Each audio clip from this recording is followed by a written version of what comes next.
Le problème de la PlayStation 5. Allez, on en parle. Le prix.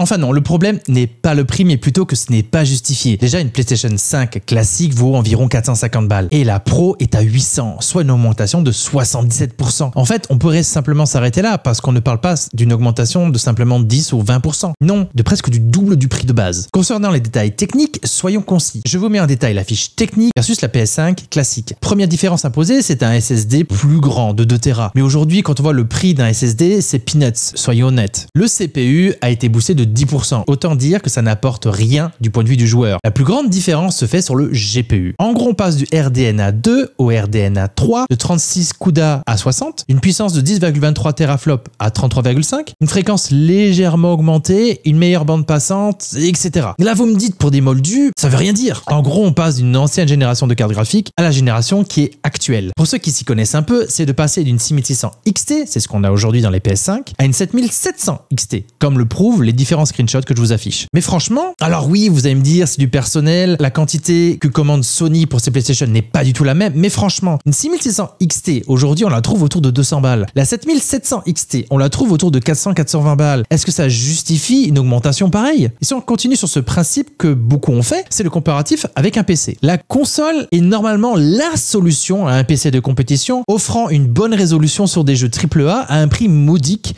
comparé à un PC. Mais là, si on prend tous les détails, la console, le socle, le lecteur, l'abonnement, parce que les PC, ils en ont pas besoin, on est donc à 800, plus 120, plus 30, plus 150. Ça fait 1100 €. Pour ce prix-là, on commence vraiment à être proche d'un PC capable d'aligner les 4K 60 FPS en mode performance. Et il est là le plus gros problème de Sony, c'est qu'on n'est plus sur la solution pour jouer un jeu AAA en bonne résolution pour un prix modique. On est sur, si tu veux jouer en bonne qualité, faut débourser. Et ça, normalement, c'était le problème du PC, pas de la console. Bon, et dernier point qui fait rager les Européens, plus que les autres, c'est on se foutrait pas un peu de notre gueule, la Sony? Parce que voilà les prix de la PlayStation 5. Et l'Europe, on est vraiment pas bien loti. Parce que l'équivalence avec l'euro est monstrueuse. L'équivalent avec le dollar US, ça fait 629,33 €. L'équivalent avec la livre sterling, 829,81 €. L'équivalence avec le yen, 770,89 €. Certains diront, oui, mais les taxes aux USA ne sont pas incluses. Bah si, c'est juste marqué en bas. Et même si ce n'était pas le cas, c'est autour des 8% leurs taxes. J'ai fait le test, en achetant une PlayStation 5 aux USA avec un VPN, c'est exactement 8,3%. En Arizona, ce qui me donne la console aujourd'hui à 681,51 €. Ça fait toujours 120 balles de différence. Alors il n'y a qu'une véritable question à se poser. Qu'est-ce qui s'est passé dans la tête de Sony? Parce que là, véritablement, je ne comprends pas une telle hausse. Rien ne justifie ce prix. Alors dites-moi en commentaire ce que vous en pensez, parce que pour moi et une bonne partie de la communauté, c'est un mystère. Et sinon les gens,